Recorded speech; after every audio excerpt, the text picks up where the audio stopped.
she'd been putting off hiring more people for her company because she was afraid of going back through this process again.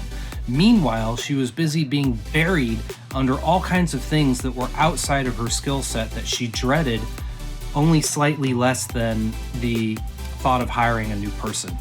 So I said, what do you mean it drains you to motivate your people? And she's like, well, no matter what's going on, my people just aren't motivated to get enough done. And so the first thing I want to point out is no amount of your energy is ever going to motivate an unmotivated person. So my question for you is, what is it that motivates you?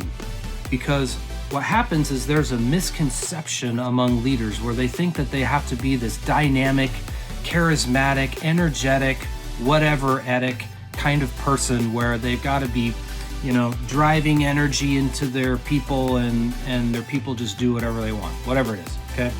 And that's not really true. People that live that way also, in my opinion, die that way. And there are definitely people like Tony Robbins who are incredible at, energizing a crowd and motivating you as a leader to go out and lead. But you got to understand why that power exists. If you don't understand why that power exists, you're not going to be able to do that in your own people. So my question is, what is it that motivates you to go do what it is that you do for your company, in your line of work, whatever that is? And I'm going to share a little secret with you, okay?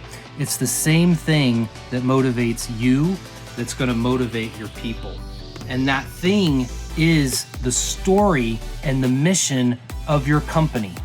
So how do you motivate your people? You don't motivate them, okay? No amount of energy that you possess, that you put into somebody is ever going to motivate anyone to do anything. Why? Because people only do what they want.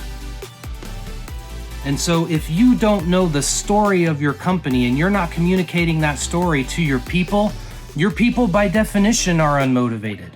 But what happens is entrepreneurs get stuck in this rut where it's like we've got to hire just whoever walks in the door because we've got all this stuff that needs to get done, and we'll just hire people and sort out whatever happens later.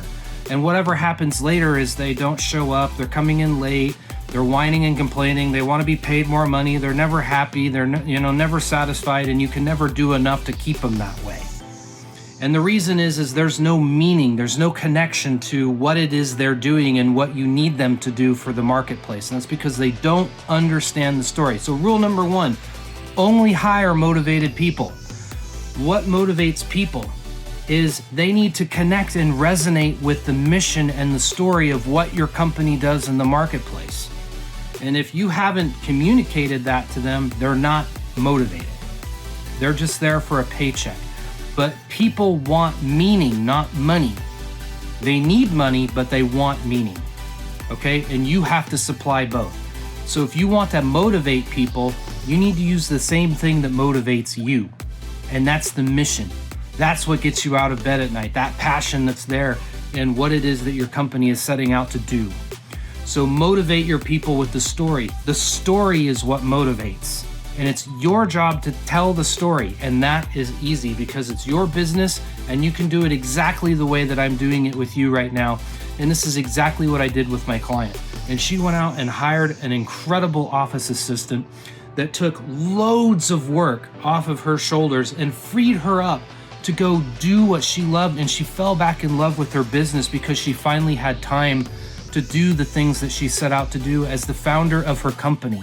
But she never had any time for it because she was too afraid to hire somebody to relieve that pressure off of her because she was afraid that she wouldn't have what it takes to motivate them. But we got her clear on her story. She understood her mission, communicated that to this applicant, hired the applicant, onboarded the applicant, initiated the applicant into the culture and made that special. And now the applicant has turned into an advocate for the company. And she's motivated on her own to come in and do the things that she needs to do and improve life in the company for the owner. So if you want to motivate unmotivated people, start by knowing your story, and share the story with your people and involve the people in the story. Don't make it about you. It has to be about them, okay? So that's it for this talk. I really hope that's helpful. Let me know what you thought. I'd love to give you a hand wherever you're at. Thanks for watching.